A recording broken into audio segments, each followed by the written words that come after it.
বৃষ্টি একটা কথা বলবে? কোনোদিনও আমাকে একলা করে দূরে চলে যাবে না তো? ধরো চলে গেলাম, তখন কি করবে?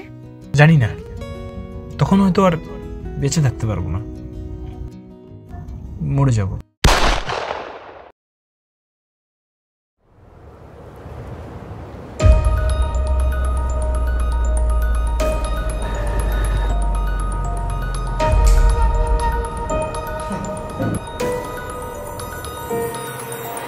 আরে আমাদের পার্টির জেলা সভাপতির ছেলের বৃষ্টিকে খুব পছন্দ হয়েছিল। আরে ও আবার তোমার কোন উপকারটা করলো? আরে তুই তো আমার ভাই রে, তোর জন্য তোটুকু করতেই পারি। ভাই গোবিন্দ, তুই একটা কিছু উপায় বের কর, তুই তো শেষ বর্ষা। আমার খুব ভয় করছে মেঘ, আমি আর তোমাকে হারাতে চাই না। চিঠি লেখা